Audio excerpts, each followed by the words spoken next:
Welcome to the Tech Egg. Don't get scrambled. Enjoy the video. You start by securing the physical and electrical foundations. First, confirm rig points and attach safety cables. Do not rely on clamps alone. Once done, power the distro and verify breakers and grounding so the board won't trip mid-show. Next, you assign DMX addresses and build a clear patch. Label both fixtures and channels for quick troubleshooting. Make sure to log universe numbers and write down any splitters or terminators. This saves you time during programming and load balancing. You now shape the light. Start by focusing each fixture to marks on stage, set pan and tilt, lock clamps, and note angles and degrees so you can return quickly.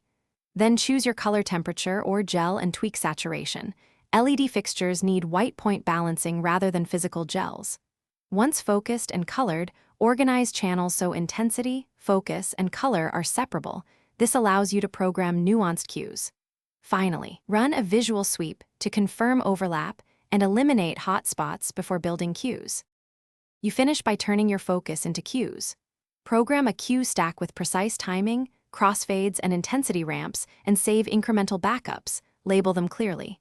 Then rehearse with performers, making adjustments to angles and levels while noting each change. Once satisfied, run a full run-through and verify backup power and spares are accessible.